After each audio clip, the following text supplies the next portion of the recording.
and welcome to another episode of Fire Up. I hope everybody's fired up, although I'm not sure my sports teams have been fired up enough, so I got to try and give enough energy to them so that they can start something. They're sputtering. They're not even sputtering, let's face it. Anyways, I have a great crew tonight. Your baseball team's in trouble.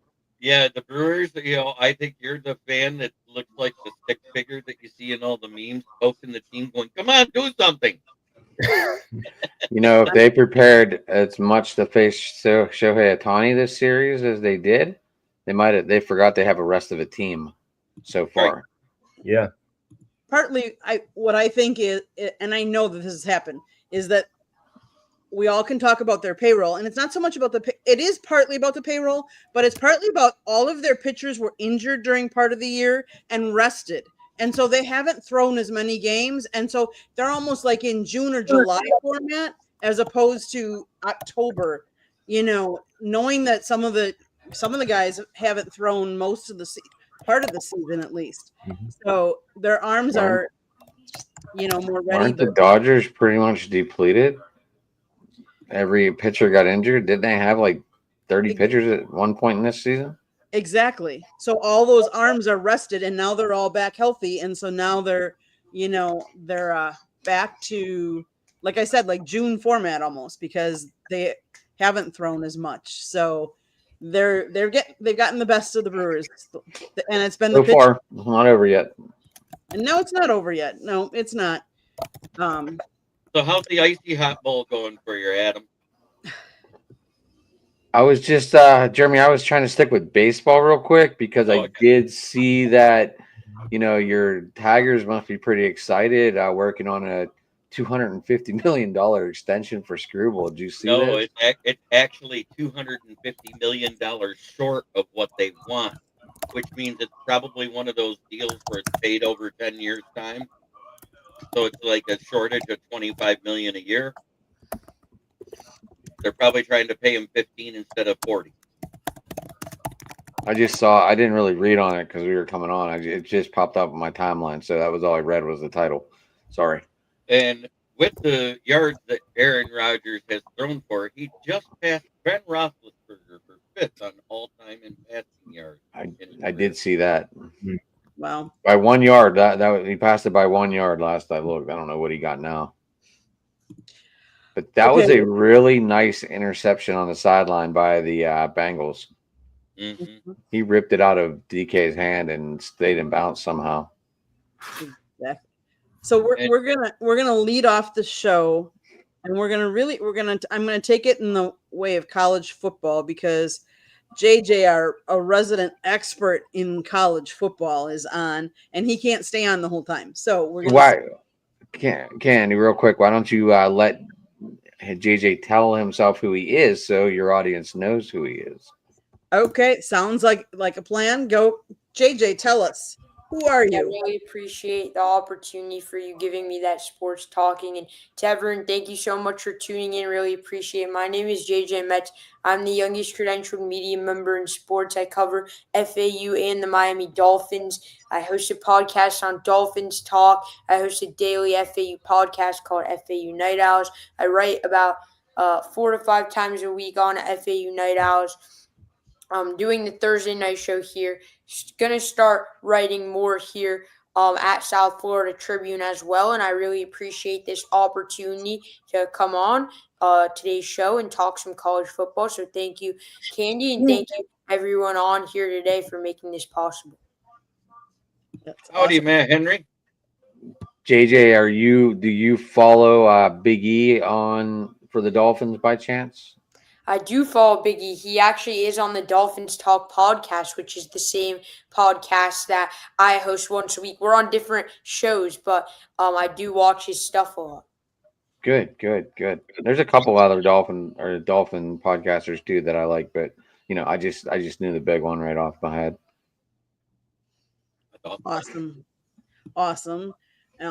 Why doesn't everybody go around and just briefly tell us about your show and what you do so that we get that kind of out there in the beginning this time? So, Jeremy. Oh, I was going to let Adam go first. I can go last out of us guys. Oh, okay.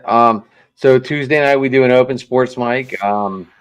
this week we discussed little baseball and little memories we had about it. It was a different sport, Mike, than we normally have. I think Jeremy was the only one that tried to talk football, actually. Tuesdays we do that. Wednesdays we do whenever Rich is ready to come back. Maybe next week we're going to get back on schedule, but Rich was injured and in the hospital for a while, and he's still recovering. But Wednesday nights at 9 p.m. we also do Pittsburgh Sports Talk, and we cover all the Pittsburgh teams and all that. So, and then, if I catch any other shows in between there, I'm trying to get back to running some conversations with other people again and getting back to where it all started, because I like that. That's, I like stepping into the den as other teams. I was going to say the Lions den, but that's what I did, and I ended up beating this guy up there in the middle there. So I reach out to people. I'm a Steelers fan, but I wasn't afraid to reach out to people and grow that way.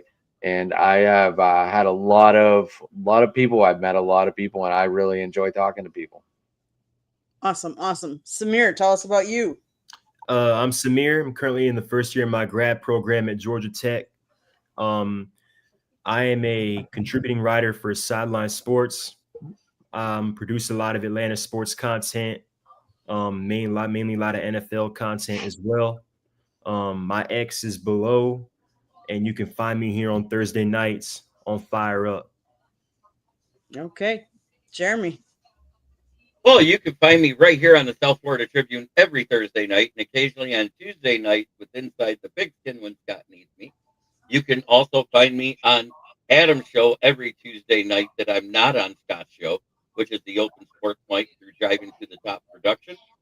And then you can find me almost every day of the week on my channel, which is Kneecap Biting with the Motor City Lions, where I talk all Lions. And every Wednesday night, I host the NFL Roundtable Talk, where we talk the NFL and we do pick'em. And so far through 6 weeks, I'm not doing too bad. I believe, let me see what I came up with. I'm 53-39 through 6 weeks. That's pretty good. I think I'm somewhere in that area too, maybe a little less, but I think I'm somewhere in that ballpark. Awesome. Well, if you're watching us from one of the other channels, this is the South Florida Tribune Publishing Company. My husband wrote a book about media. It's available on. It's called Lessons from the Microphone: Tuning into the Enduring Wisdom of Visionary Leaders. I can put up a little quick. Let me get that. There's a copy of the book. It's available on Amazon, Barnes & Noble, Kindle, Google, and Apple Books. There's also a link on our website, www.southfloridatribune.com, where we have all kinds of things. We have people that write for us. We get a lot of college sports in the state of Florida. We get from all the local colleges, FAU, USF, the Hurricanes, the Gators, FSU, all of them send us content. So if you want to learn anything about any of them, you can come to our website.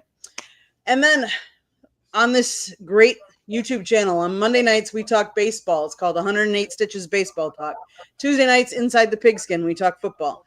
Wednesday nights, we have No Limits, and we did the second of a series that we're doing right now, and we're talking to Will Persons. And if you don't know him, he is a former U.S. Olympic bobsledder, and he had CTE, and he is using hyperbaric chamber, and he is getting better. And he has a GoFundMe page that he is trying to get everybody to help him fund this hyperbaric chamber, because he's trying to get free medical health care, free CTE health care for people that need it, whether it be people in the military, former players, former bobsledders, former NFL players, whoever needs the hyperbaric chamber. He wants to help provide that for free.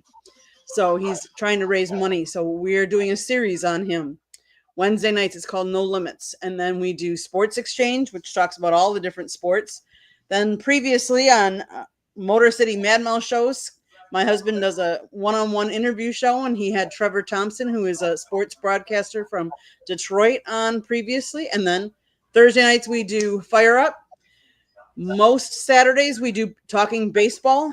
We are not going to be doing Talking Baseball this week, Saturday, because we are going to the Hurricanes football game, and they actually play tomorrow night. So it's going to be a late night. So we decided we're not going to do it early Saturday morning. So with that, that's a good segue into college football. Let's talk some college football.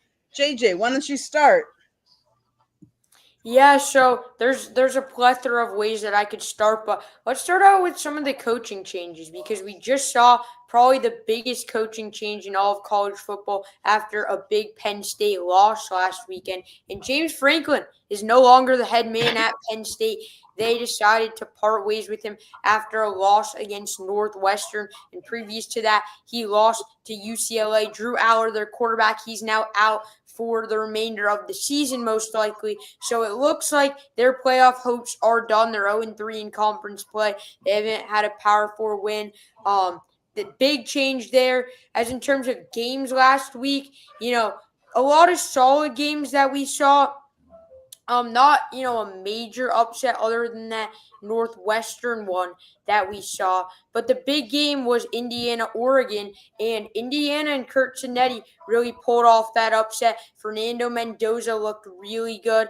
Indiana's defense was able to stop Dante Moore, contain them. So Indiana looks legit. They look like a real deal top 3 team. So let's start out with that game. That caused Indiana, to sign Cinetti to an 8-year extension worth $11.6 million annual salary. So he gets rewarded from that. Yeah, and I think that's well deserved. And with so many changes, he could be poached by a team like Penn State, where they may offer him more money. So it's good to keep the guy. He's won everywhere he's went, whether it's James Madison, whether it's Indiana. He's a program builder, and he's turning Indiana into a true football school. So why don't you want to keep him? He's excellent in recruiting. He's excellent in getting donors to come, and he knows how to win. He knows how to hype these guys up for big football games, and he's such a good preacher. He's such a good motivator. So why not keep him? Why not sign him to that big extension? He deserves it. Playoffs in year 1, and it's looking like they're going to compete for a title in year 2. Very good. Thoughts? James Franco, we kind of saw the writing on the wall, the way they failed in the playoffs last year, and the way that they've always seemed to fail to beat big teams in the entire tenure that James Franco's been there, except for last year. Patty Graham says Jeremy for Penn State job. But that being said, I don't have coaching experience, but I do understand the sport, and I might be okay as an assistant, but I wouldn't want to be a head coach, especially with the college team, because there is way more responsibility than just what happens from the beginning of the season to the end. There's so much more you're responsible for. And as we saw with, what was that, Pat Narduzzi over there at Northwestern, when the players do things they're not supposed to do anymore, it falls on the head coach's shoulders. Yeah, 100%. And, I want to mention something about James Franklin. He's a good college football coach, but Penn State, their expectation is winning national championships. He couldn't get that big win. He couldn't get over the hump. He couldn't beat Ohio State. He couldn't beat Michigan. He couldn't beat Oregon. And overall, the expectations at Penn State are to win those games. A team or a program like Wisconsin, who's very close to firing their head coach, they're totally fine with winning 8-9 games a year. And that's what James Franklin kind of is. We saw that at Vanderbilt when he was there. So there's going to be a lot of jobs, and I think he'll be a head coach next year. I want to mention this one because this was the highest team outside of Oregon that lost. Oklahoma in the Red River rivalry. Yes, John Mateer was out, but Arch Manning looked like he played a lot better. He didn't look bad. We saw him hit Parker Livingston, his wide receiver, 1 a lot. Hawkins, QB2, wasn't elite for Oklahoma, but their defense remains to be good. What does everyone think about that one? And is Texas back? Is this a playoff team? I don't think they're a playoff team. They started off too slow. Yes, they only have, 2 losses, I think it is. But at the same time, Arch Manning, when you face a defense that's missing their top corners, he looked good. So is he as good as advertised, or is he finally starting to develop into a QB that could increase his stock for the NFL next year. And I think that's more of what Arch Manning is, because he still has a little bit of mechanic issues. He still has a little bit of footwork issues. And that's been very evident all throughout the season. Hey Rick, don't judge a book by its cover yet. You got in here very late, and this kid's very, very good. Very knowledgeable, yes. JJ, you and I covered a game last weekend, and one of the coaches got let go, and he was a former NFL coach, or not coach, but player. Talk a little bit about, and you predicted it before the game was even over. So tell us. Yeah, so Trent Dilfer, head man at UAB, he was dismissed from his duties this Sunday. And, this is a guy who is an NFL Super Bowl winner as a quarterback, as a player. So he knows the game better than anyone. But on coaching, he hasn't been that good. And, 3 years here at UAB, this was his third year. And his track record didn't speak for himself. He was 9-20, I think, going into that game, and then lost it again. And he just hasn't been able to live up to expectations. In 3 years, he hasn't won one road game. So UAB, they were looking to make a change. We all thought he'd be gone after last season. Surprising, they gave him another opportunity. The thing is that UAB, they don't have the NIL, and nowadays in the modern era, it's all up to these boosters and donors to give the program the NIL that they need to get these recruits. And UAB doesn't really invest in the football program. They're investing in the basketball program, and they make March Madness, they make the tournament a lot. They made it very recently, just 2 years ago, the NCAA tournament out of the American Conference. And when he doesn't have the resources, it's hard to win. But still, it wasn't up to their expectations. You can't go 3 years with going winless on the road and expect to keep your job. And he definitely didn't live up to expectations there. There was a lot, going on, and the fact that he kept it for so long really shocks a lot of people. Yep. Samir, your thoughts, or you want to shift to your game, your team, because I know. Oh yeah, Samir, hold on real quick. I just want to know how. I'm sure you're going to talk about it, but how are they still not in the top 10? They should be, and I thought they would be after this past week, and considering the movement we saw. But look, they're just going to have to keep stacking wins. It feels like. I feel like if they get a good win at Duke. Duke is kind of a sneaky opponent. But I do think Tech is the better team and should come out with the win. I think will be in the top 10, and they should be. But I want to start off with the James Franklin scenario. A lot of people were calling it for a while. Even during last season, after that bad loss at home to Ohio State, it was like, and the numbers back it up. The narrative was he can't win the big game, and that was right. But they go on the run. They were, I think, a drive away. They were a drive away from going to the national championship. They start off 3-0, and they slip up at Oregon against Oregon at home. Then they have those two really bad losses in which they were 20-point favorites, and then including, of course, the loss at home to Northwestern at homecoming, which was a disaster. So it kind of felt like before that, I was like, well, I mean,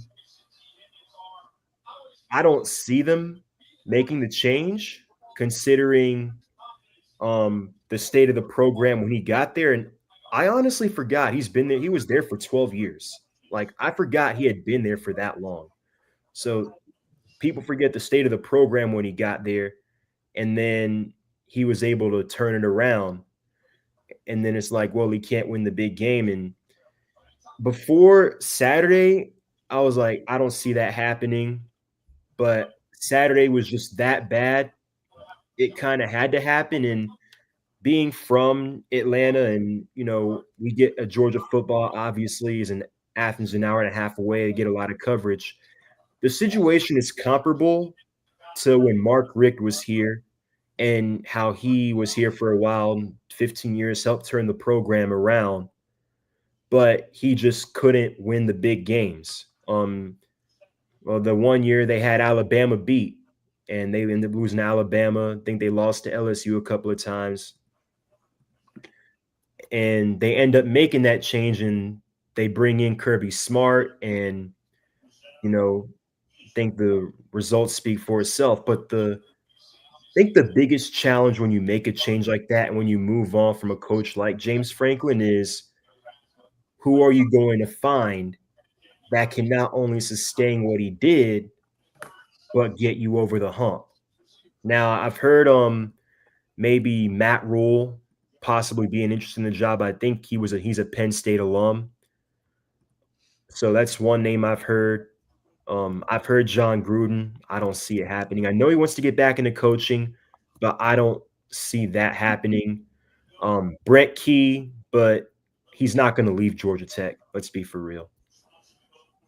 I agree. And to piggyback off of you, Matt Rule is one of the top names on Penn State's coaching search.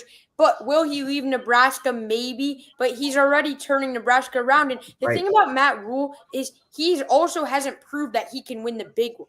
I mean, he's been fine at Baylor. He's been fine at Nebraska. But he hasn't proven that he can win the big one. And that's something about him that I don't know if they'll want to do. I don't know if he'll want to take that job. He's already has a great job in the Big Ten at Nebraska. 5-1 this season. He's turned the program around. He's got high-level recruits, 5-star recruits. Some names that I've been hearing, Matt Campbell, Iowa State.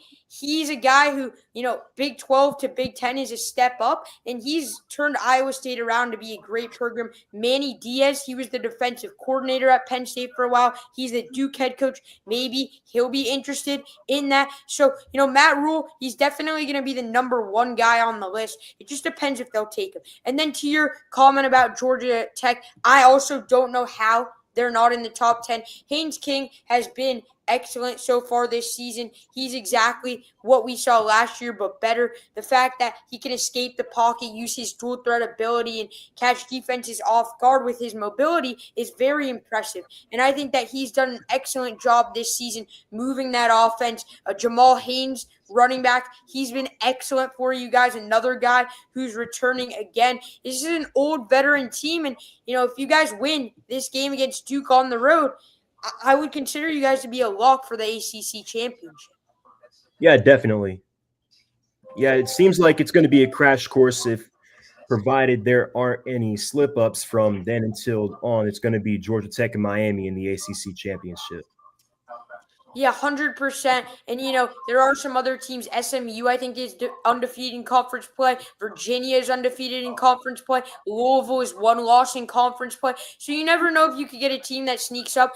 Duke undefeated. So it just depends this week. It's going to be super important for conference championship implications. But let's get into some of the games this week along with Georgia Tech. I want to get everyone's thoughts on a game that Scott and Candy are going to be covering tomorrow. Miami versus Louisville.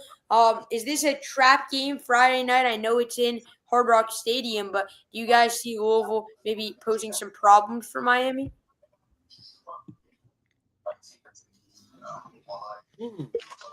Could be. No.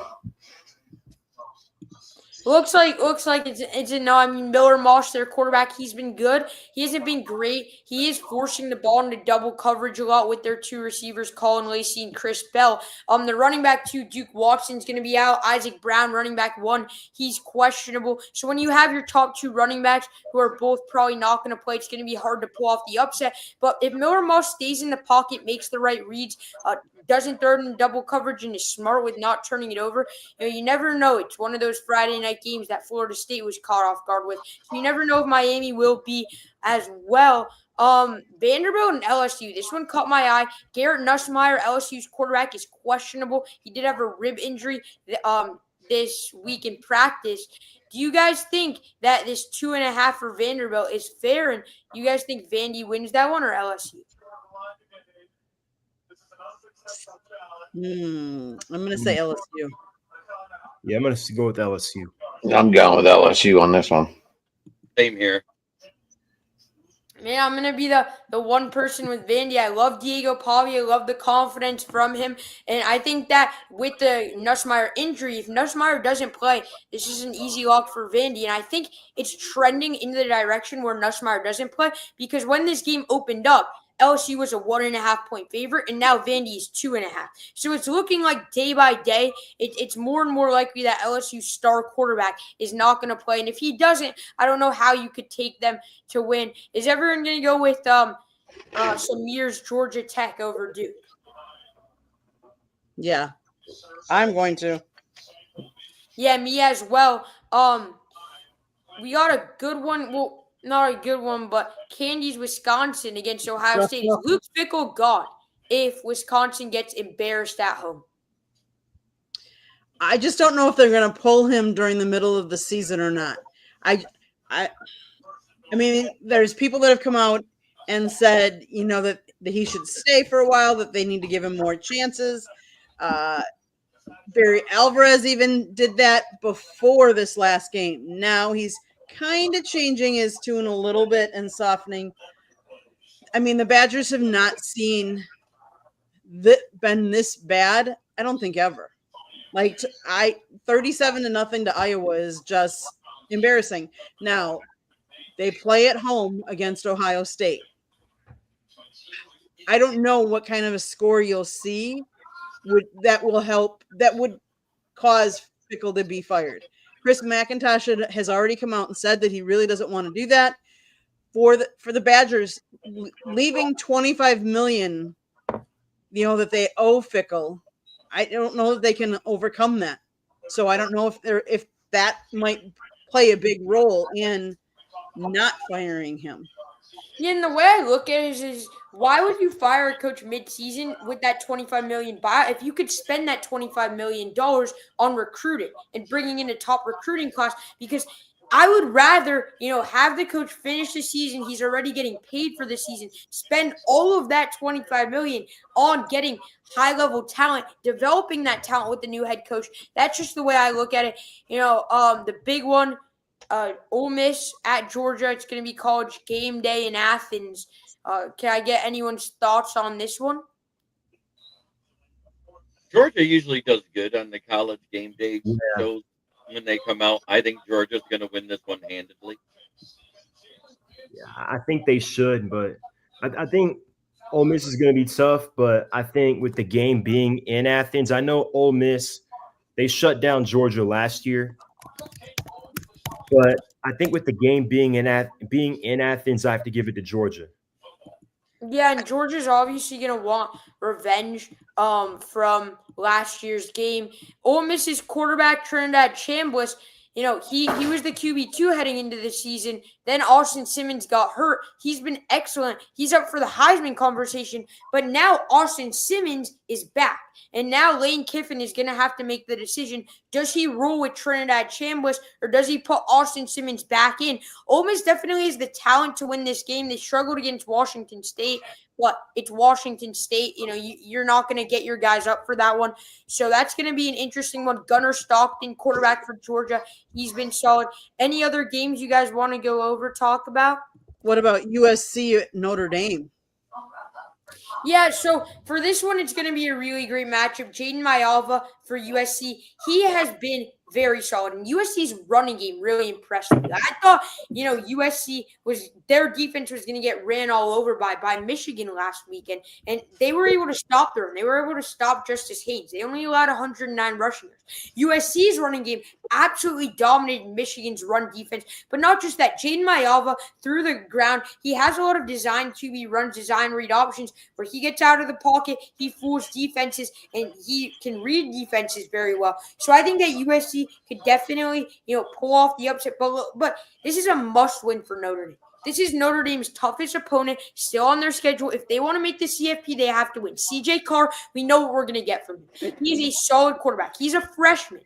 But, he's nothing special. When I say special, he's not going to, take it by himself on the ground for 100 yards. He's going to stay in the pocket. He's going to, make those right reads. He's a pure pocket passer. And when I say that, this is a guy who could be a first-round pick in 3 years.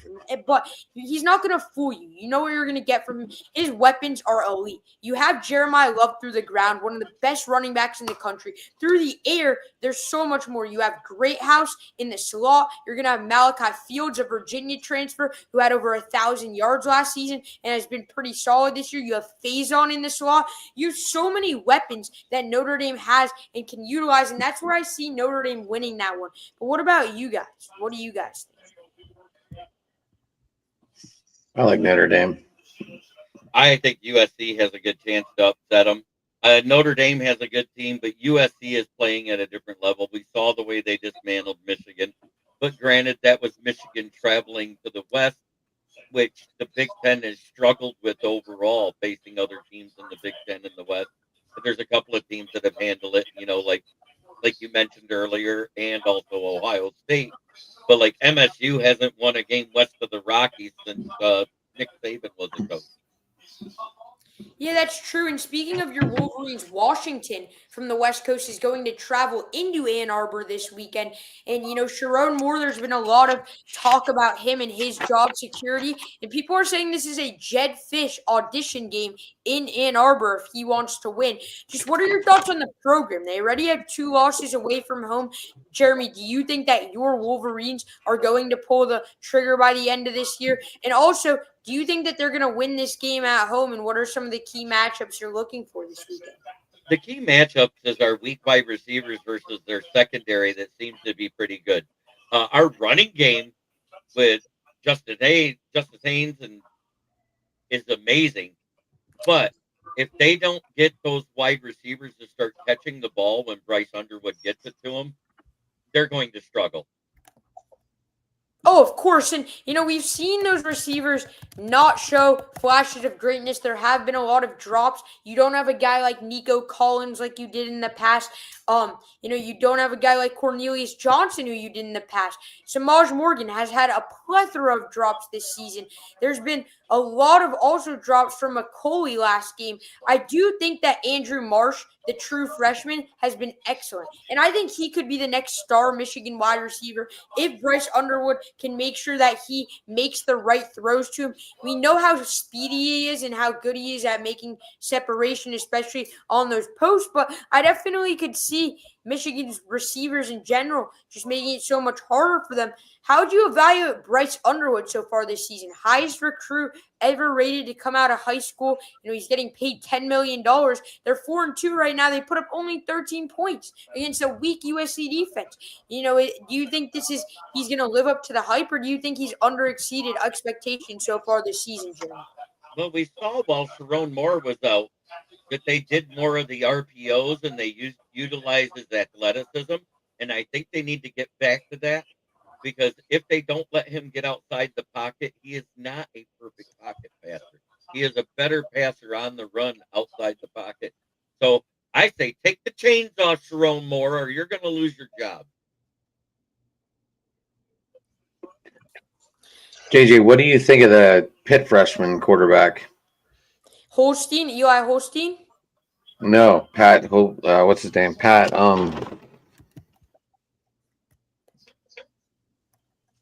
Heinster.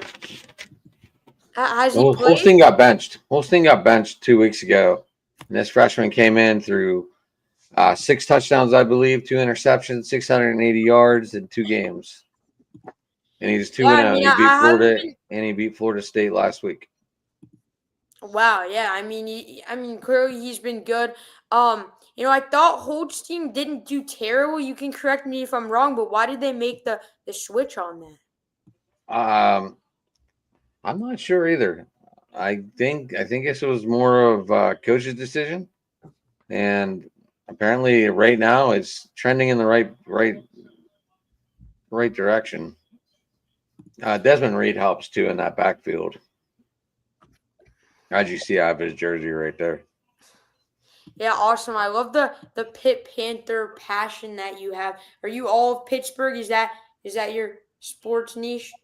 Obviously Pitt, all Pitt. I don't have any Penguin jersey back there. I just noticed. That's because what do I have? Palomalu, Ward, Skeens. Oh yeah, I do. Crosby right there, right? Yeah. And Desmond, right? Yeah. Okay, so I have all the teams. Yeah, speaking of your Pitt Panthers, they're going to have to take a big road trip this weekend to Syracuse. Well, I guess it's not that big of a road trip considering they're in Pennsylvania and Syracuse is in New York. But Syracuse has looked pretty bad the last 2 weeks. They're coming off back-to-back losses and big losses at that by 17-plus points their last 2 losses. Their quarterback went down a bit ago. Fran Brown has been linked to P4 jobs. They do have Ricky Collins, who you should watch out for at running back. He's been really solid. And then Jonte Cook. Yeah, Jonte Cook. He's also been really good. And Syracuse, backup quarterback. But you think this is, again, an easy win for Pitt? It's never an easy win when you're in college, but I think Pitt should win. I think they should win by 10. And JJ, just in case you didn't see it, you have a question in the comments right now. What's your NFL and college team, JJ? First off, Nick, really appreciate you tuning in and asking that question. Great question. And again, really appreciate it. My college team, I root for FAU. I cover FAU. I am a credentialed media member covering them for nightowls.com, the site that I had founded a couple years ago, and love them. I have a lot of passion for them. I do a lot of coverage for them over on X, over on YouTube. That's my team. And then for the NFL, it's going to be the Miami Dolphins. But I am also a Michigan college football fan. Both my parents are alums from that school. So like Jeremy, I do follow Michigan pretty religiously. Thank you. Yeah, Michigan has been my team forever. Lots of stuff. Oh, Yoli, good to see you. That's my Packer friend. Very nice. few of those I have, but Candy, you're one, and Yoli's the other. Hey, She's but one of we're the top. good people. I will leave it as you two are good people. Yes. I'm gonna save that. I'm gonna save that for Wednesday night when I see Kitty Cat and tell me, no, buddy. Yeah, he's my 3708. I'll have them look at the footage here. Yeah, I have 2 Packer friends, too. And Ken wasn't even one of them. Hey, he's my friend, but not like Candy and Yoli. So, JJ, I want to just go back to Miami for just a little bit because you were talking about the running backs for Louisville being out, and I think Miami's defense is really stout, and I think if Louisville has to be one-dimensional, Miami's defense is going to crush Louisville, and we've seen that in some of the other games that we've had. I mean, Ruben Bain Jr. is like defensive, all defensive. He's up for so many different awards. He's playing lights out. He's at I don't know how many sacks this year. He's doing really, really well. So I could see a big game from the defense.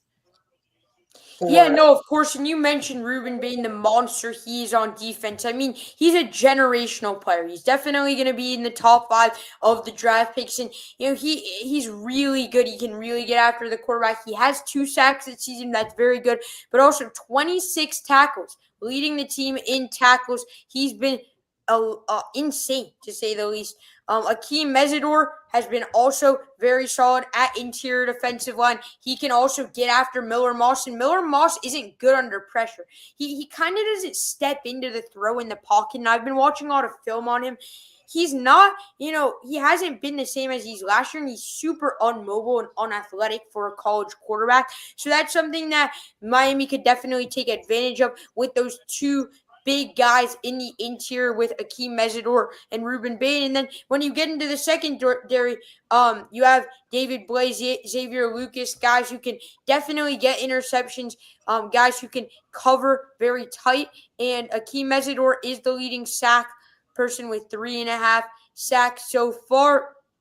Ruben Bain had that interception in the Notre Dame game, but also Bryce Fitzgerald. He has 3 interceptions on the season. He's someone who we didn't really expect to be that standout, or I didn't at least. He has 4 tackles, but he's had 3 interceptions, and he's a freshman. So for a freshman to already have 3 interceptions so far has been very surprising, and watching him has been really fun to watch. So keep your eye out on Bryce Fitzgerald, the freshman, because he's going to be very dangerous. And he is dangerous right now. But if he's getting 3 interceptions in 6 games as a freshman, watch out for him. So, JJ, I have enjoyed all of your knowledge, and I'm impressed with all of your knowledge because I can't keep all of that in my head as well. But I also know you have a time limit. And so, can you please just go through and tell everybody how they can get a hold of you again?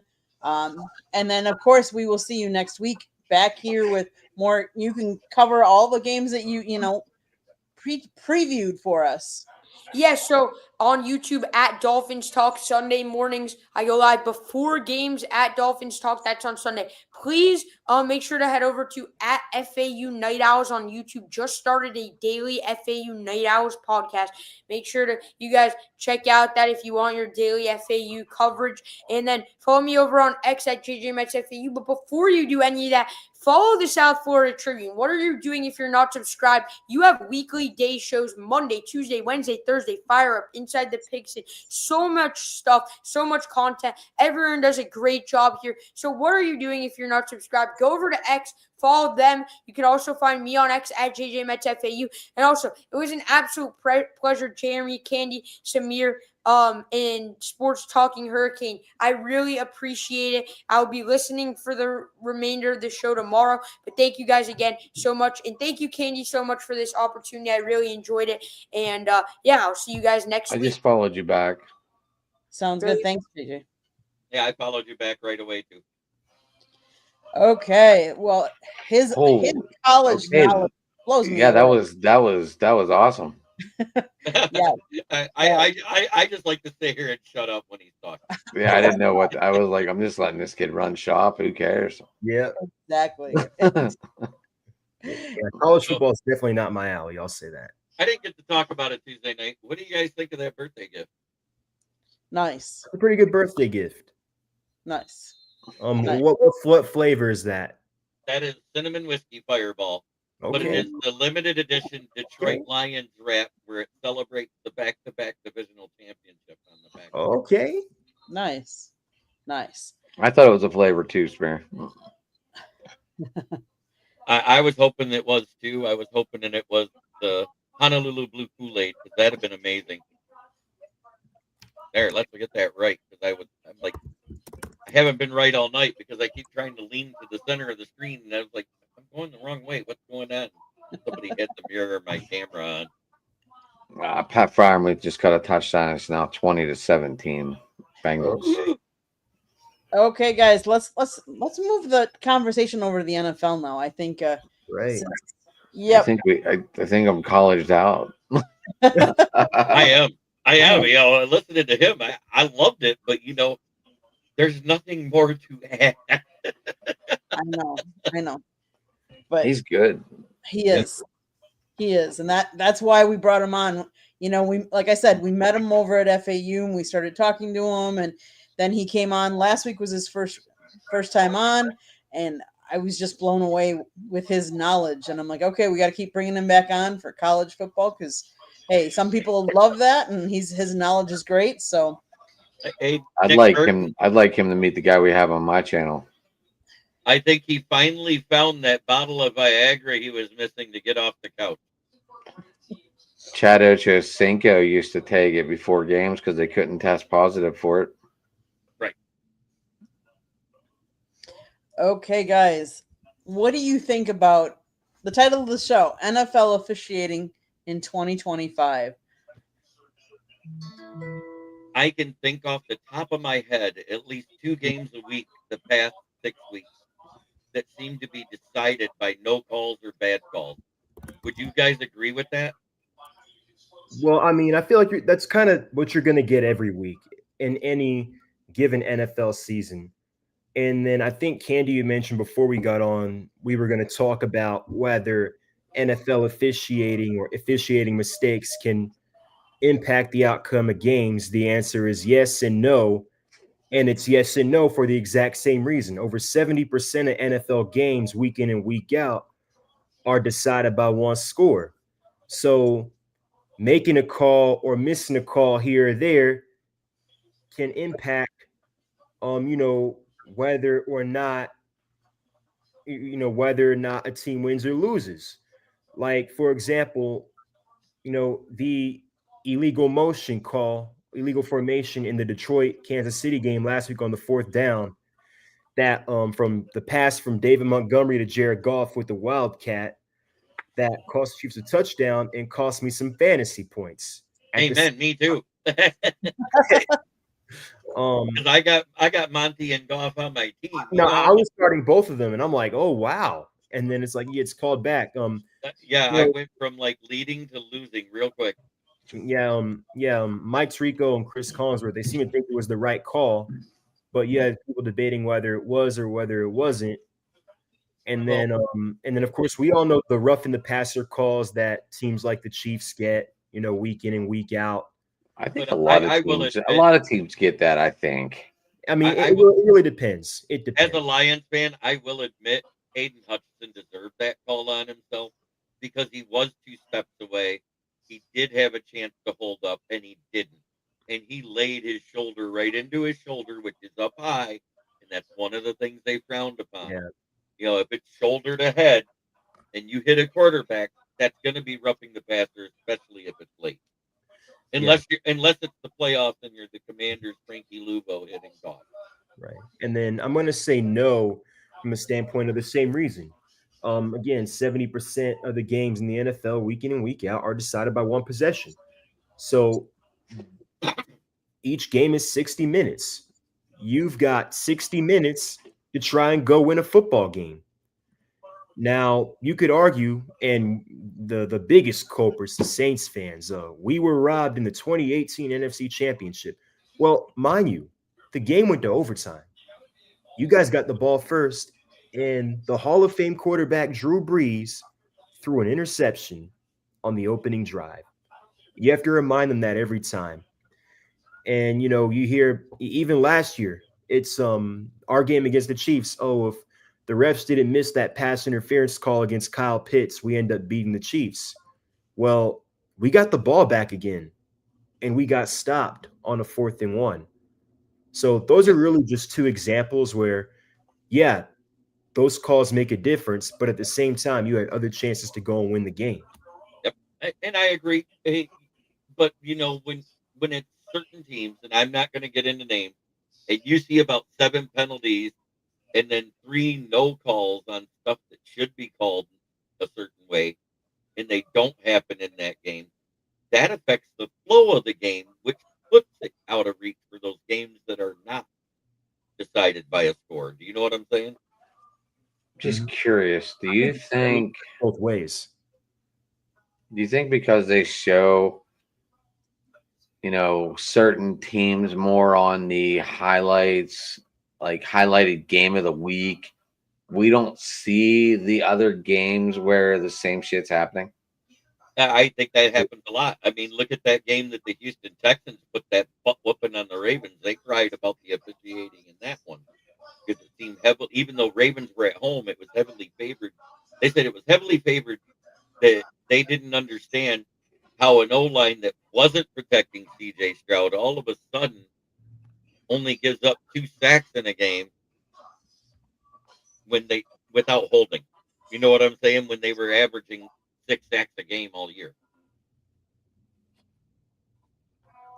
I mean, I also think that it's really hard to say yes or no on this because sometimes a lot of these penalties could maybe not even be accepted.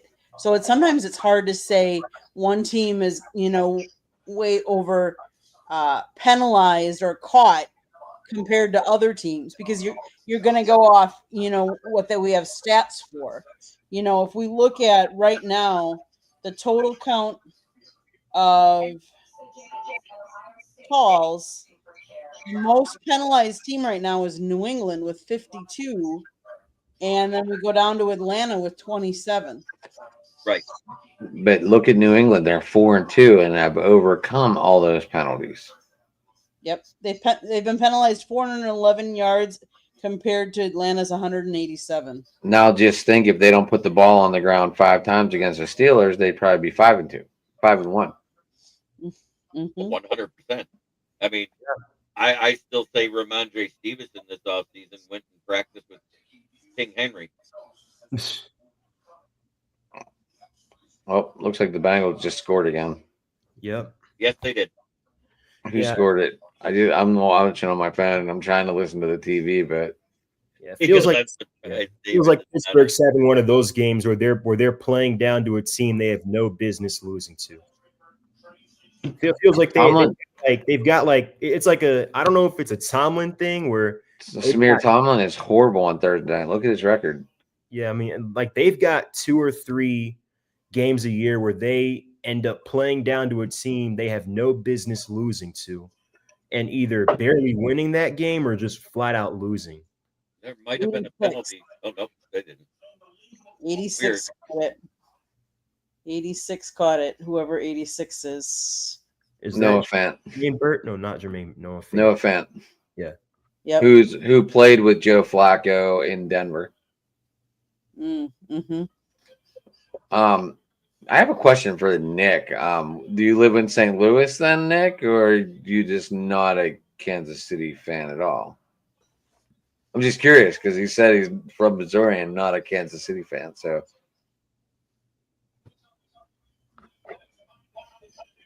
which David are you talking about, Nick Burton?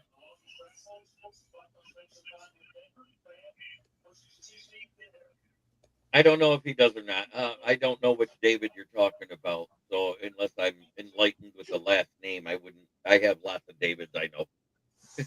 Yeah, there aren't many Davids that we have on our network, so I don't know who he's talking about. I think it's somebody that pays attention to my show. It's from your Facebook, so. Yeah, so he's probably talking about Dave Eastman, if I'm not mistaken. I don't usually see him at night. He usually watches the noon show. But I remember 2019 there was a horrible call, and it was versus the Chiefs. And Tracy Walker was shoved by the right tackle, was flailing, and his hand grazed Mahomes' chest on an incomplete pass, and it was on a 4th down conversion. And they called roughing the passer. When I say it grazed his chest, it was more like he tickled him. The one that sticks out to me the most is 2022. Oh, David Pike. Okay. Yeah, I think one that sticks out to me specifically was 2022. We're at Tampa, and it's late in the game. Grady Jarrett sacks Tom Brady on 3rd down, and it's a routine sack. He gets called for roughing the passer. If you guys don't remember, watch the clip. I know what you're talking about. And they said that he threw him to the ground violently. Which, if you watch it, Grady Jarrett went out of his way to make sure he doesn't get called for roughing the passer. That was the worst one I've seen. Grady was the one that Hold on. Samir, you said it was a sack. Yeah. But how can it be a sack? Because they said that he threw his weight on top of him when he threw him on the ground. Yep. That was the first year of that rule being put in place, that you couldn't put your weight on the opposing QB. I'm trying to remember it without looking it up. I remember like a lot of shady calls for Brady that year in Tampa, though. But the way the rules changed with Brady and everything else, it's the reason why we started saying that Roger Goodell has turned this into the no fun league, because pretty soon you're gonna have to put out a pillow and a blanket when you sack a quarterback. Well, you might have to two-hand touch him in the near future, and even with that, you shove him too violently, you get called for roughing the passer. So, and I understand the shoulder-to-head contact stuff. I agree with it, because like as much as go up, yeah. As much as they spend on QBs, you can't have them going out with CTE or a separated shoulder or something like that. I understand protecting that part of it, but when you start saying, well, if they're in the pocket, they're not a runner, so you can't hit them below the knee. And if they are running outside the pocket, then they take on the responsibility of a running back unless they pull up the pass. And I'm like going, no, you can't have it both ways. If they start to get outside the pocket, it should be fair game if you're going to consider them a runner. Whether they set up the pass or not, you should be able to waylay them just like you would any running back. Right. Remember when Kenny Pickett did that in that bowl game? Yep. I think I remember. I don't remember what bowl game, but I remember him like fake sliding and breaking right and going to the house. Mm-hmm. And I think they need to make that a penalty. If you're going to fake that you're going to slide to get somebody to hold up, then it should be a penalty. If it was a first down you made, it should automatically be second down and from the spot of the foul. No yardage added, just a spot of the foul type of penalty. Yeah, maybe. And then I think another thing for me about the officiating is some of the penalties that they're enacting just aren't being enforced. Like the biggest one is the hip drop rule. Nobody's done it. Nobody's done it. You know why? Right. It's like you see a hip drop in almost every game, and I don't think I've seen it get called once this season. Maybe last season when they first started enforcing it, I could maybe see it get called like 4 or 5, like maybe a small handful of times.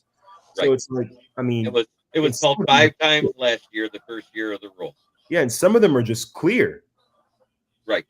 But at the same time, and the way they labeled it, it didn't sound like the hip drop that a smaller defensive back is taught on how to tackle somebody.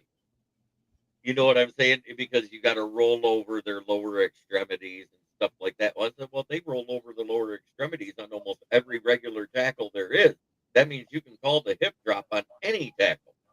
Right. The hip drop that I'm talking about is how a smaller DB is taught to come up from behind, grab them around the waist, and drop them back with their hip.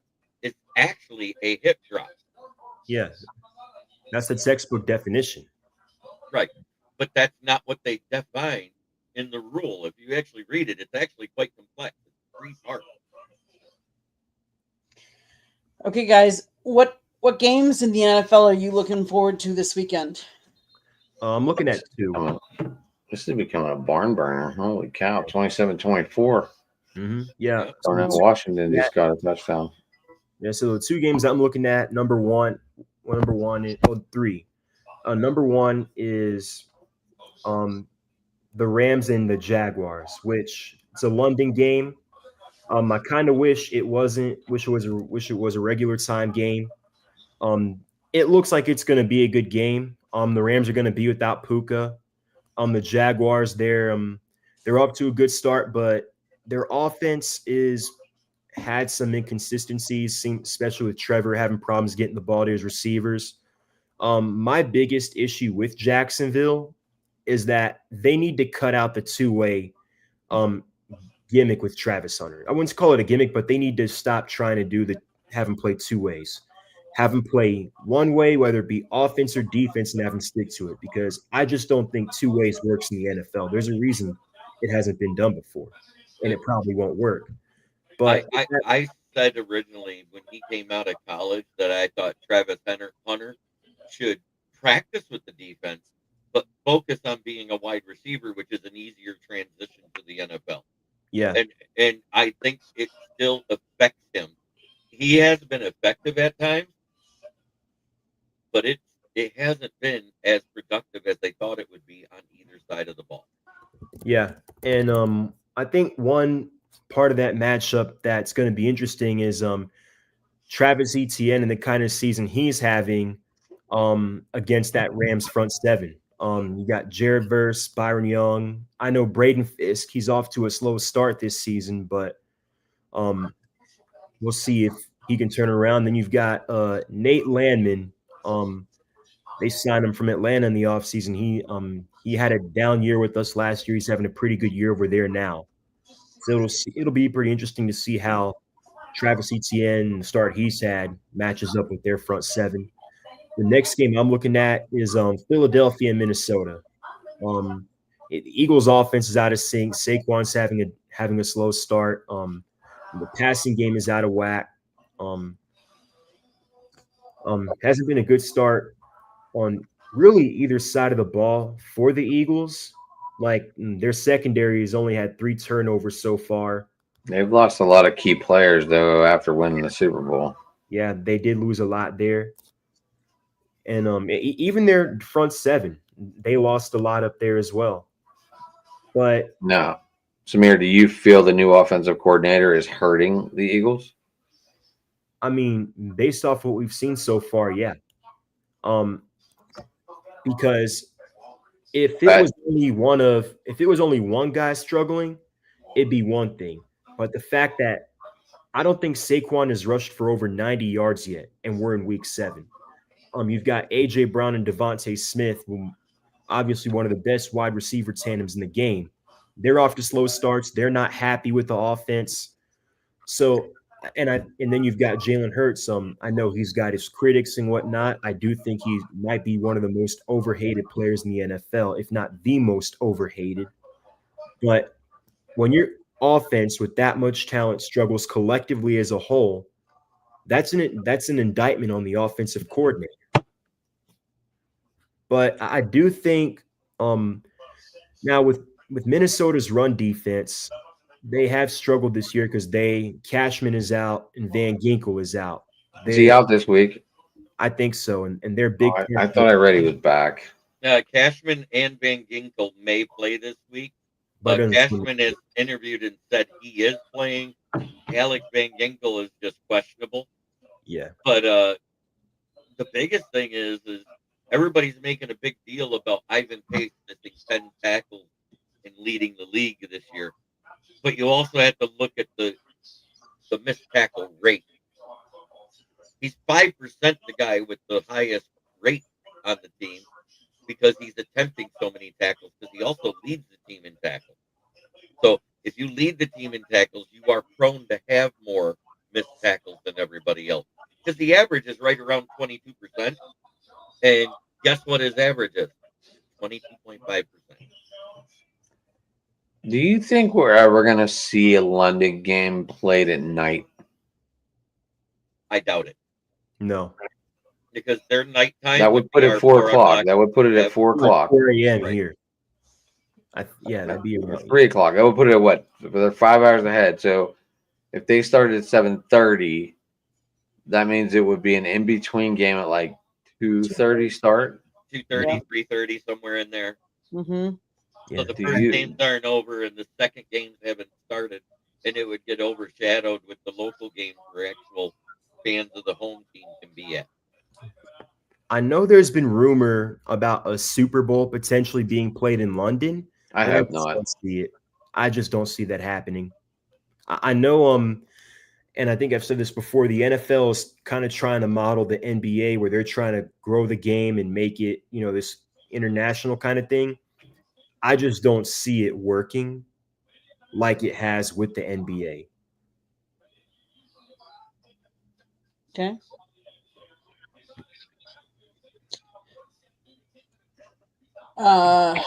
Jeremy, what games are you looking forward to this weekend? Well, of course, the one Nick Burton mentioned, the Lions versus Tampa revenge game. And Tampa is very, very injured. We heard from Trevor Thompson on the show prior with Scott, where he mentioned about Ibuka's out, Chris Godwin's out. It's questionable if Mike Evans will play because it's his first week back after injury, and he's just been limited in practice. But they're also missing their left guard, their right tackle.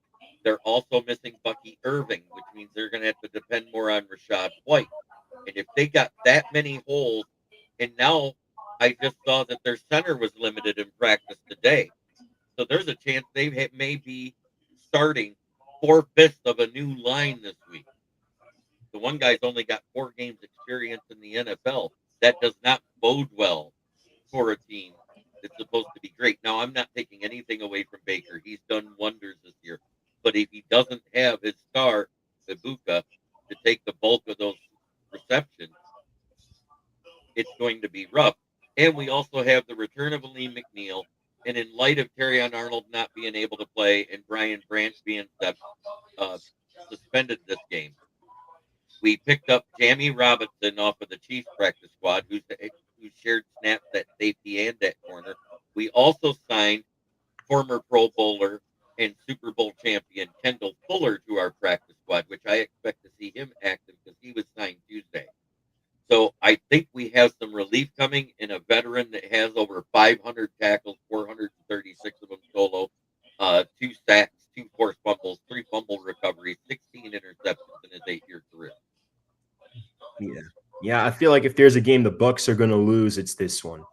And regardless, even if they keep it close, it would still be very impressive. It's already, I'll admit, unfortunately, I have to admit, it's pretty impressive what they've done.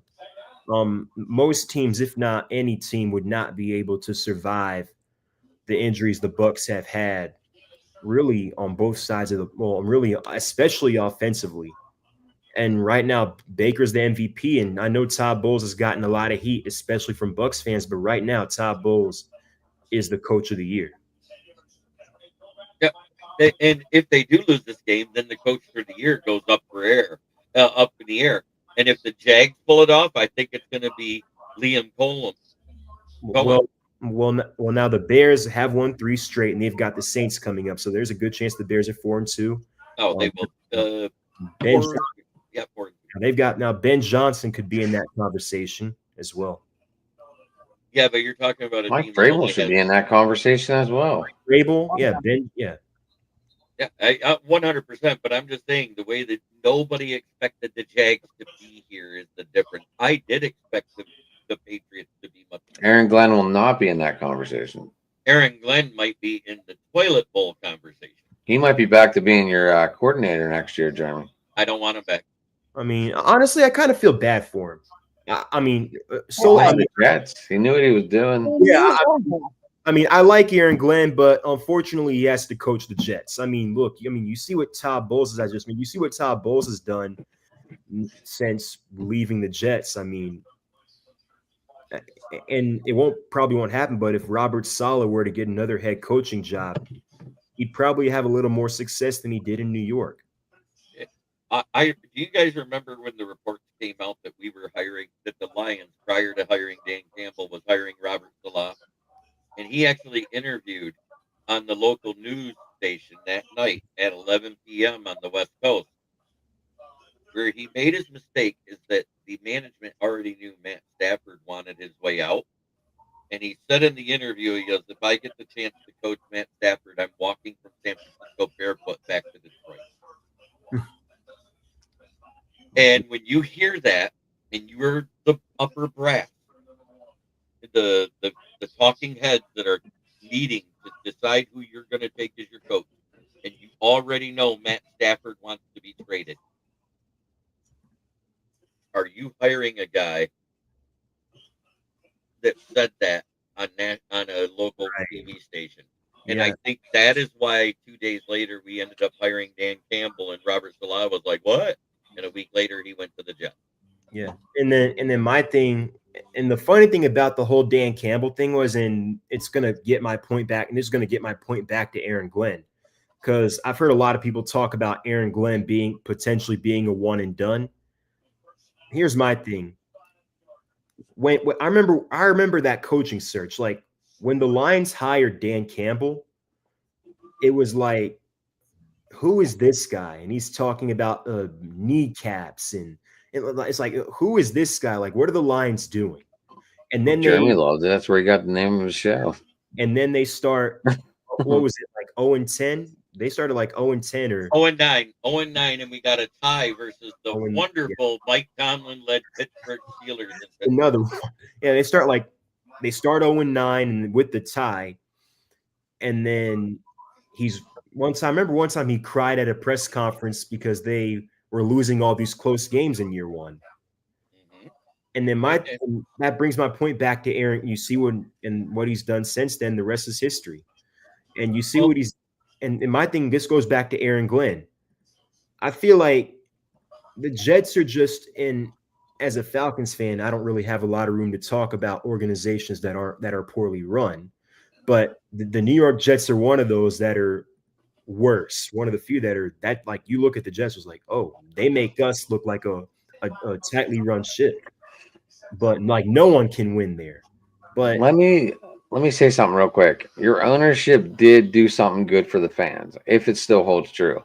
He wanted concession stand prices to be about normal instead of jacking everything up. Yeah.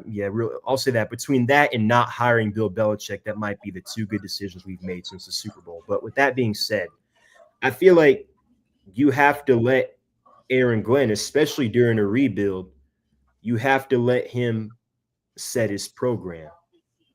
and I feel like if you want and done, the Jets' job is already as is extremely unattractive because you've got the owner's 16-year-old son trying to veto trades based off a player's Madden rating. Was that the Giants? That was the Jets.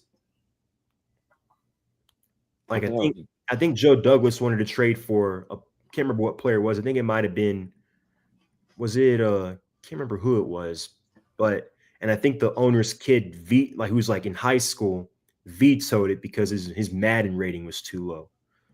So I think with Aaron Glenn, I think you have to give him maybe another year or two, and then see what happens there. And if he I doesn't, think the only way he gets fired is if they go 0-17, and the chances of that happening is slim to none. The way the parity in the NFL is, they're eventually going to win a win couple of games. game.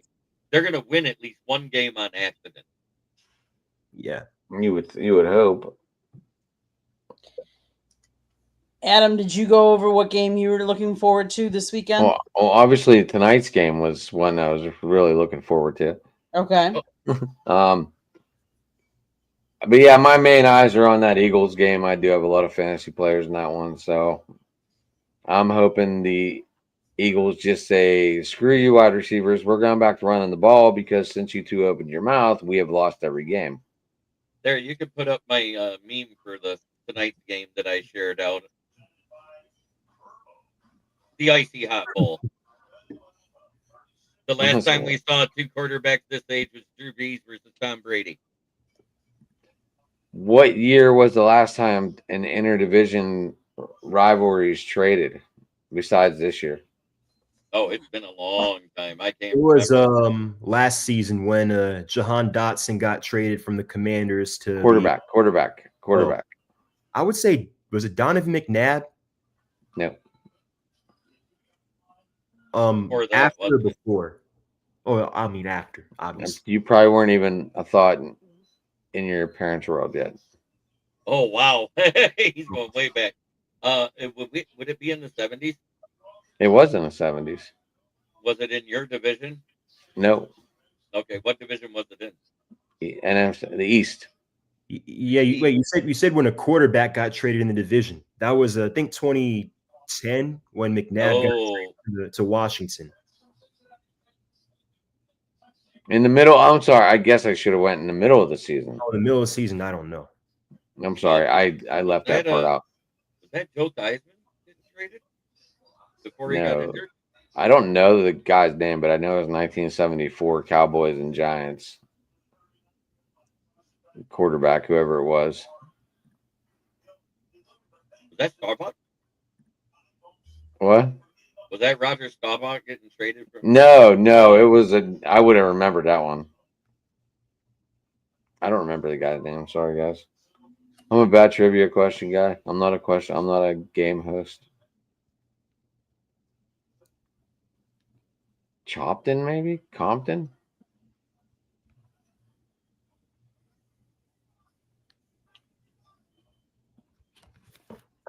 Let's see. What does it say? Craig Morton. Is that who it was? Yep, I just looked it up. The quarterback traded from the Giants to the Cowboys in 1974 was Craig Morton. He was traded midseason to the Giants after a period as a starter for the Cowboys, but was later sent to New York for draft pick. I think, obviously, I'm interested in the Packers-Cardinals game, but I think another one that intrigues me is the Colts-Chargers. Yes, because Joe Alt's still out. Mm-hmm. So, and we all know that they lost their all-pro tackle on the opposite side, which he was filling in for. So they got two backup tackles, and you saw how much they struggled last week to stop the pass rush of an anemic pass rush with the Commanders. Because the Commanders' pass rush had not been good, and yet it managed to brutalize Justin Herbert that game. Whereas the pass rush of the Colts has been decent. I think the Colts are going to run away with this because Indiana Jones does not want to give up the crystal skull. Okay, so now let's go to my town segment. Samir, what's happening in your town? All right, so Georgia Tech now ranked 12th. They're gonna go to Durham, North Carolina, and they will play Duke. Um, Offensively, Tech is at an advantage. They average almost 240 yards a game on the ground. Duke gives up over 160 yards a game on the ground. So if Georgia Tech can run the ball effectively and control the clock, they have a good chance of coming out with another win and going to 7-0. Hawks season starts up next week. The home opener is on the 22nd. The Raptors are going to come to town. You know, it's kind of confirmed now that Trae Young will not sign an extension before the season, which really is not that much of a surprise when you look at hindsight 2020. We've got some decisions to make this offseason. We've got him, we've got Porzingis, and we've got Dyson Daniels. Right now, I am not all that worried about his future in Atlanta yet. If things go as planned and we have a good season and we maybe win a playoff series, maybe two, go to the conference finals, who knows? Maybe the state of the Eastern Conference, we go a little further. But if we have a good season, he's going to opt in and he's going to sign an extension because he has a player option. And then I see us re-signing Dyson, depending on how that goes. So there's a lot of excitement surrounding the Hawks in Atlanta, and rightfully so. I think it's going to be a fun year. It's going to be a fun year if we can stay healthy. Well, with the Atlanta Falcons, what a difference 3 weeks makes. Feels like 3 weeks ago, feels like yesterday. We had that disaster in Carolina, get shut out. There's a lot of questions about Michael Penix, a lot of questions about Raheem Morris's future in Atlanta, Terry Fontenot's future in Atlanta, the state of this roster. Look at the schedule coming up. They could go 1-5 and they don't have their first round pick. They win a game they're supposed to win against Washington, missing their starting quarterback and 2 wide receivers. Then they come out of the bye and they have probably their most impressive win since 2017, the last time they made the playoffs. Not only did they outplay the Bills, dare I say it, we outcoached the Bills in every aspect. Bijan Robinson right now is my front runner for Offensive Player of the Year. 25 touches, 240 yards, 80-yard touchdown in the second quarter. Drake London reminding us that he is a top 10 receiver indeed. 150 yards in the first half. Michael Penix out there slinging it, looking like Peyton Manning in the first half. Throws between defenders, in traffic, you name it, he was doing it. Second half, he was a little shaky. He almost had the pick six at the end. But 20 of 32, 250 yards, a touchdown pass. We'll take it in his 8th start. If he gets that consistency, and what more can be said about the defense? And right now, Jeff Ulbrich is my front runner for coordinator of the year, assistant coach of the year. And I remember when we hired him, the response was not very positive. I think in large part because a lot of fans wanted a new voice for the defense, especially the pass rush. And what him and Nate Ollie have done with this young defense, which basically had a lot of turnover from last year to this year. Grady's not here. Justin Simmons is not here. Nate Landman is not here. The job Divine Diablo has done in his place. And you look at how the young guys that I kept talking about all offseason, Zach Harrison, Ruka Rororo, Xavier, the rookies, Xavier Watts, Jalen Walker, James Pierce Jr., the 2 edge guys, stats aren't going to show up, but they're getting pressure. They're setting the edge. They're stopping the run. It just makes you think when you look at what Jeff Ulbrich and the defensive line coach Nate Ollie have done, it just makes you think, number one, what exactly were Jimmy Lake and Jay Rogers doing at Flowery Branch last year? And number two, Jimmy Lake should probably not come near an NFL defense again because the difference is night and day. And look, if I'm going to be critical of Raheem Morris, because I was ripping him 3 weeks ago for what happened at Carolina. I think everyone was, though. You're not the only one. Well deserved. And if I'm going to criticize him, I have to praise him now because, as controversial as he is, Stephen A. Smith made a very good point that if you're a head coach and you get hired as a head coach because of your defensive or offensive acumen, your side of the ball better be good. And as critical as I've been of him, he and Jeff Ulbrich and Nate Ollie have completely turned this defense around. Like, as I said, it's night and day. So that's it for my town. Adam, what's happening in your town? Well, as we saw everyone falling all over Heinz Field last week, they did returf it. We did get all new sod on there. New turf down. This is a must-win game tonight, but it's also Tomlin is horrible on Thursday nights. The Pitt Panthers are 4-2, 2-1 in the conference. Big win over FSU last week, and the Penguins are in LA. They're 2-2, third in the Metro.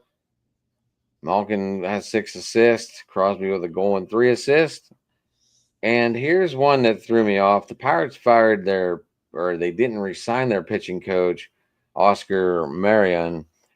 And I didn't understand why, and I was hoping to talk about it last night, but we didn't get there because me and Rich didn't go. But I didn't understand this because they're tied for 4th in WHIP at 1.267, a 3.76 ERA, which I believe was 9th overall. 19 shutouts, and team pitching led the league, and they were 153 homers let go this game. And I didn't understand why they didn't re-sign him, but maybe I'll get answers one of these days. And the Pirates, this is their 10th season, missing the playoffs. Uh-huh.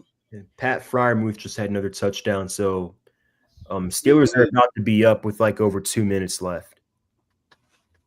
Okay. Hopefully they can get another stop and force a punt or just stop them. Because I did pick the Steelers to win this game. I didn't think it would Pat be Fryermuth kind of. I still have 30-24. Close. Yeah, he just scored. So 30-30 going for the extra point. Yep.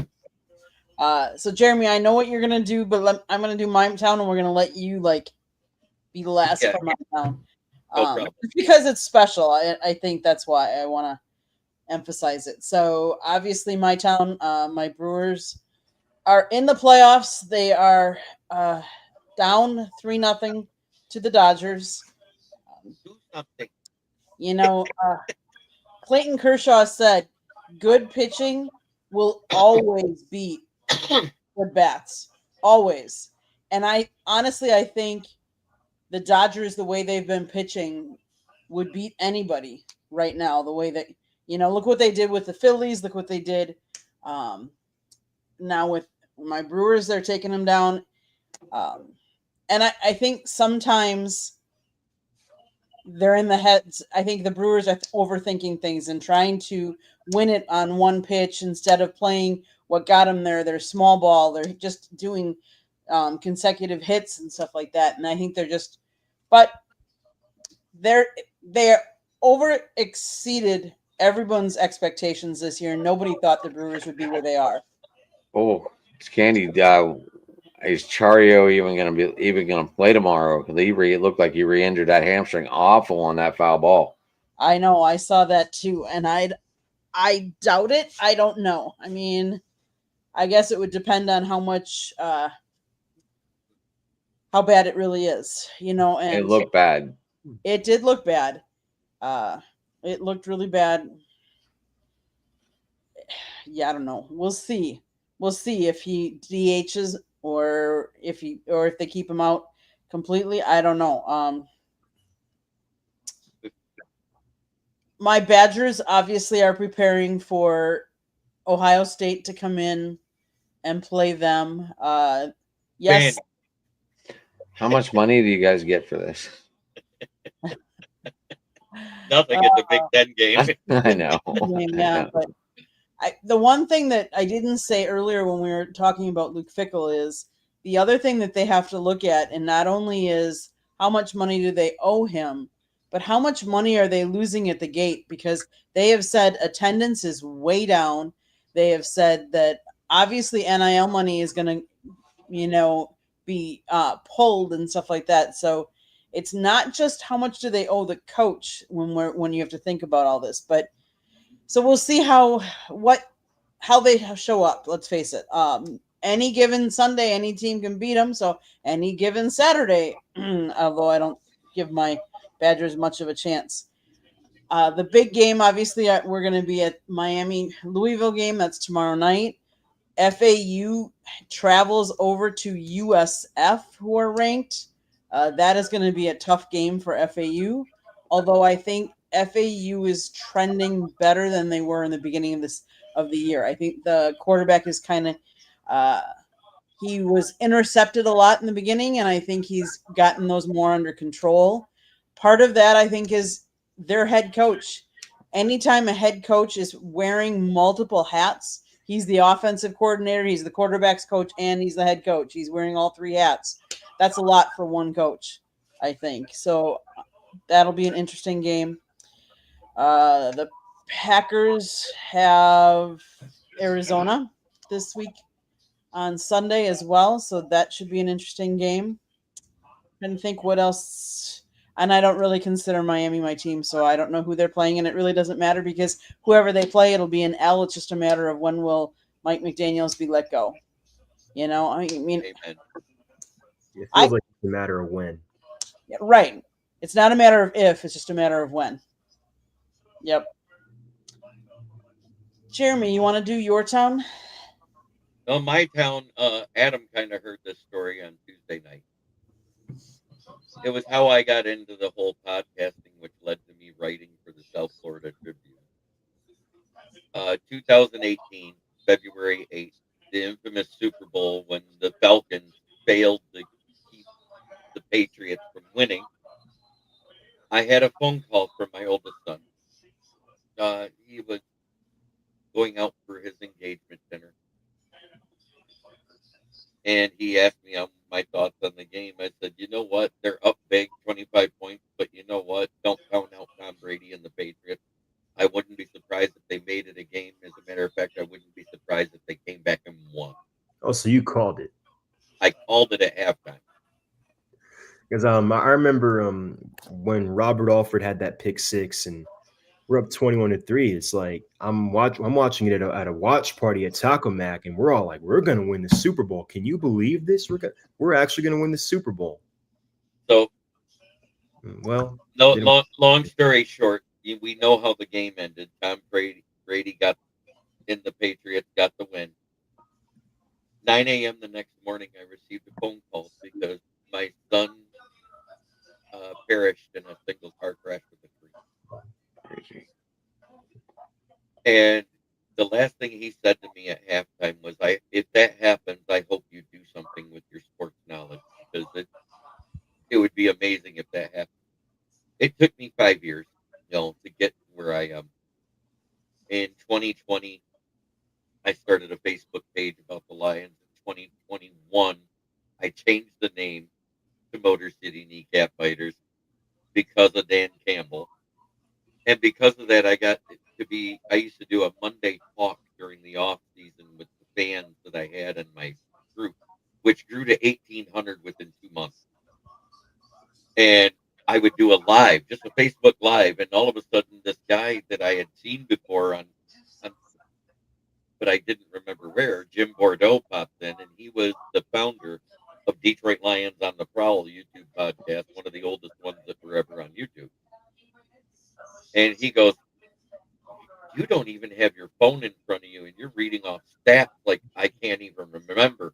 He goes, how are you doing this? I said, I just follow the team and I pay attention. And once I write something down, I remember it. He goes, it's amazing.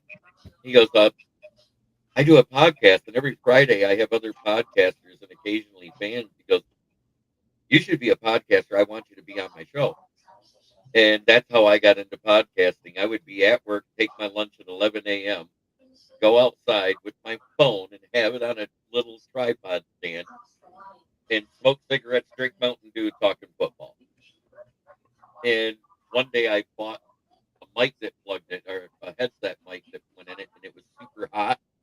So while I was smoking, they said, one of the commenters said, "You sound like Darth Vader. I'm going to start calling you Smoking Jeremy B." And that's where the nickname came from. It was John Robinson. And he got me hooked up with some guys called We Are Lions Nation, which is how I met Dom DeRubis, because I had him as a guest on the show. Because we did kind of the same thing where we had an open night where we had fans on. And but when I got with them, I thought they were a new podcast because they had 29 subscribers. I found out by Thanksgiving they had been on YouTube for 3 years and they only had 29 subscribers when I got there. By January, the last game at the first week of January that season, they had 209 subscribers.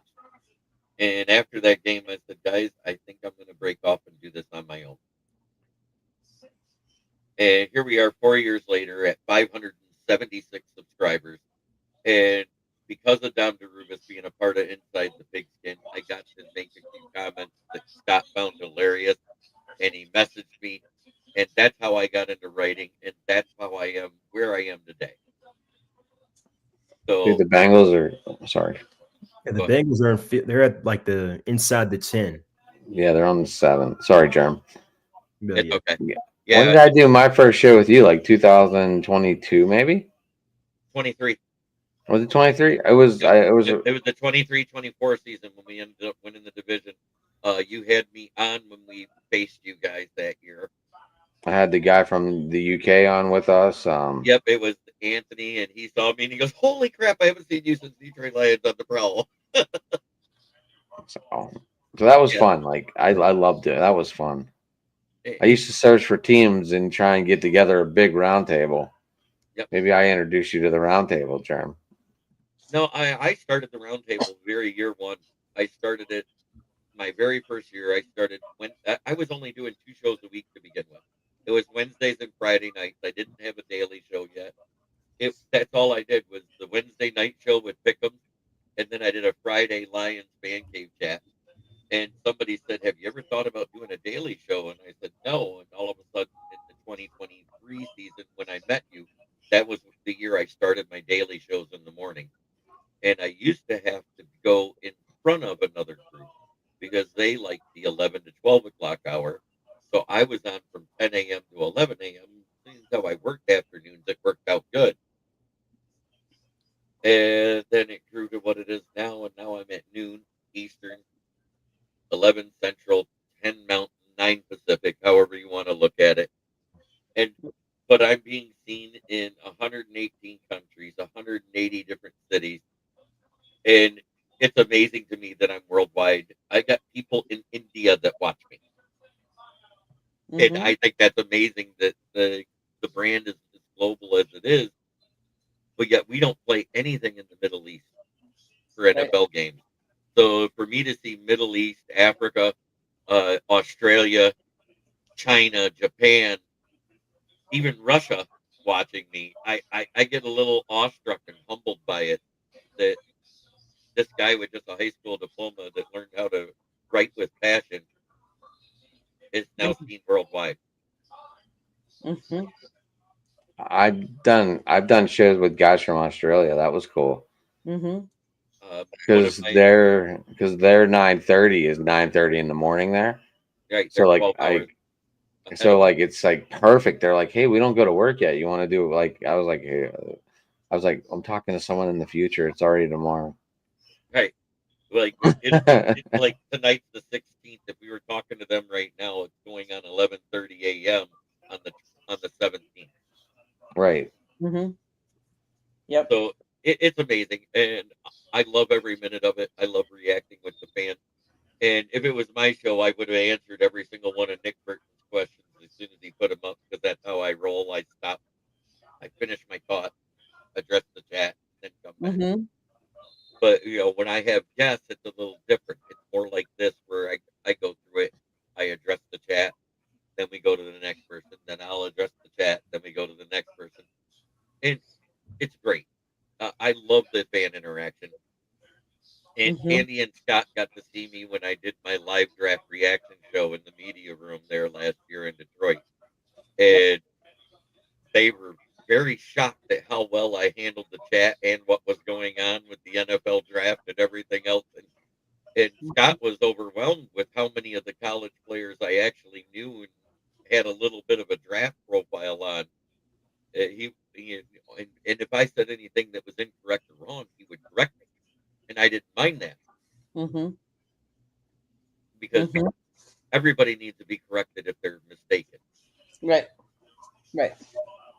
Exactly. Okay, so the moment of truth, is he going to make it or not? Yep. 6 seconds left, and they take the lead, 33-31. Let's see. Does Aaron have another vintage moment in him? Let. All I got to say is Bengals bungle.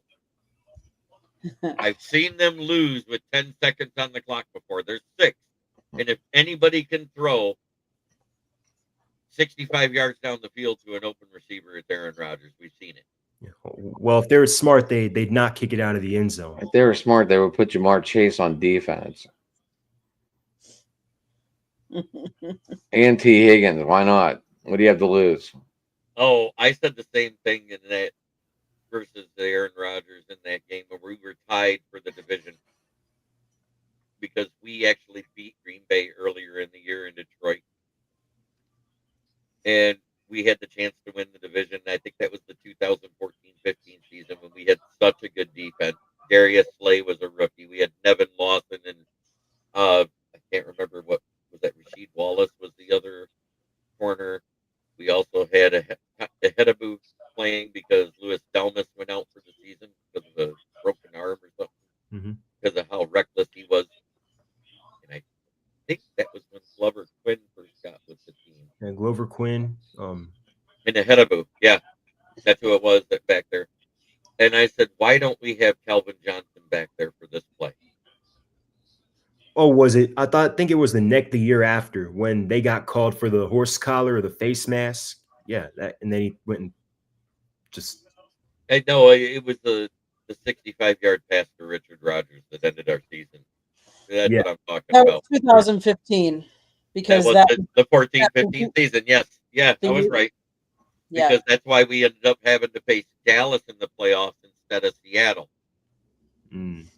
Yeah, so they did a quick pass out of bounds. So they got 3 seconds left. So it's about a 60-yard pass. You guys were, Samara, you were talking about like penalties thought of.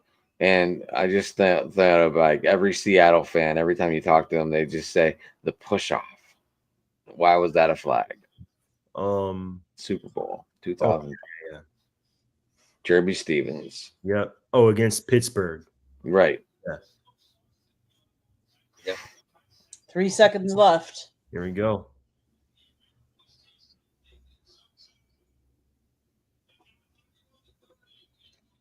Hail Mary, Aaron Rodgers. Let's see. Does he have another one? Oh, God. Wouldn't it be hilarious if it goes to Pat Fryermuth for a 65-yard touchdown? No, because Pat Fryermuth's on my bench. I just looked. Oh, that makes it even better. I just looked. I'm like, you gotta be shitting me. I put Dallas in instead of Pat. Nope. There's the pass. Nope. Game over? Yep, game over. Game over. Okay, so let's go around the horn, tell everybody how they can find you, where they can find you, what, and all that, and then we will sign off. So, Samir, go ahead, start. All right, you can find me on X at ATL_Samir2401. I post mainly Atlanta sports content, a lot of NFL content. I post a lot of my articles there as well. Some of my press conferences from Georgia Tech post game, I post clips as well. So you can find all that there, and you can find me on Fire Up every Thursday night. Thank you guys for tuning in. I'll see you guys next week. Sounds good. Adam? Hold on. I don't think I follow Samir. That's what I was doing real quick. Anyway, there we go. Samir, I just followed you. So anyway, you can get me at Sports Talking It on Twitter, guys. You can give me a Driving to the Top Productions on YouTube, which I don't know if your numbers look good, Candy, but when I just looked on Twitter, they looked really good. I don't know. Our numbers on YouTube. My numbers on YouTube views tonight, but anyway, I was going to talk to you. So anyway, yeah, you can get me that Sports Talking on Twitter, guys. You can also get me a Driving to the Top on Twitter. You can comment, leave me some stuff. Yeah, that's all we got. Jeremy. Well, you can find me right here on Fire Up every Thursday night. You can find my writings on more the South about that. Florida Tribune. You can find me on Driving to the Top Productions Open Sports Mic night on Tuesdays. But you can find me on my channel every day of the week but Sunday, because I refuse to go live on Sundays unless I'm a guest. And that is Kneecap Biting with the Motor City Lions, which is also a part of the Huddle Sports Network, which is a YouTube channel, which also has an Amazon and Roku app that you can download through the App Store to watch us on TV. I post my QR code on my channel all the time that leads to my writings, so I can direct people there so they can see my game previews and reviews. I try not to get too overboard about the other stuff in the NFL, but every now and then there might be a game that piques my interest. I think I'm going to write a review of the Icy Hot Bowl tonight. Okay. I heard the winner gets a free year of Viagra. Oh my God. Oh my goodness. Okay. Oh, with this huge win tonight, does Zach Taylor save his job? No, I think he's still gone by the end of the season, no matter what. But What if they make playoffs? That might save his job, but I don't think they're a playoff worthy team right now. I feel like the Burrow injury might give him or get him another year, but it depends. Because let's say they go 7-10, 8-9. Well, he can make the case to ownership at the end of the year saying, hey, I went 7-10, 8-9 with Joe Burrow out most of the year. If we have Joe Burrow, we make the playoffs. And a quarterback who threw 8 interceptions in one game.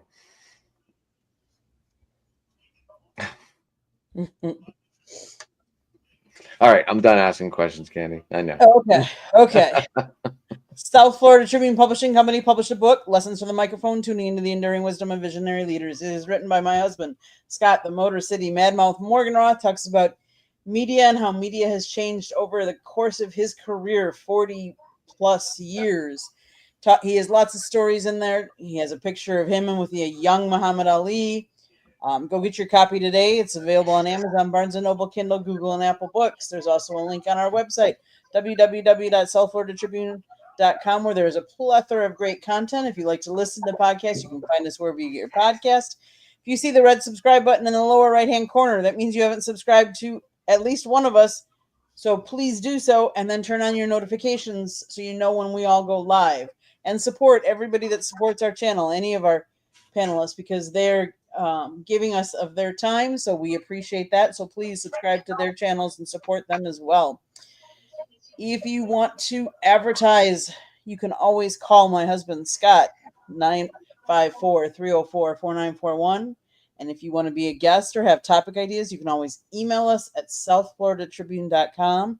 I am going to put another plug on Wednesday. Last night we did episode number 2 in a series with Mr.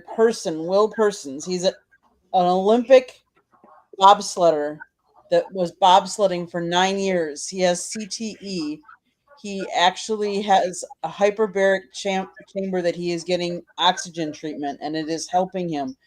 And when you hear his story and some of the things he tells you, he told the story last night about one of the bobsledders on his team that actually committed suicide, and how had he had this treatment back then, how it would have helped, and the signs, how you can recognize signs, because it's not just people that, bobsledders or football players, people can get concussions. And he is trying to raise money because he wants to give this treatment free to people. So if you feel it in your heart to contribute, that would be great. I will say what the website is, only because if you're listening to us on the podcast, you obviously can't see the screen. So it's https://GoFundMe me /93FF9C6E. So if you find it in your heart and you want to contribute, I can tell you we are working on one of the shows. We're going to be talking with him about CTE and veterans, because there are a lot of veterans that might have CTE as well. Can you get a QR code and put a picture of it? Because people might be able to screenshot that and then get it easier. I will work on that. Yeah, that's a great idea. Thank you. I will definitely thank you. Because like a lot of people are like might not have been able to pause it right there and write all that down. Yep, you're right. You're right. That's just a thought. I don't know, just a thought. Oh yeah, no, that's a good thought. Like maybe even pause for like 30 seconds to let people get their camera out so they can take the picture. There we go. There we go. Now I'm just being way overhead, but I'm trying to be smart and help this guy out. Exactly. It's a great cause, you know.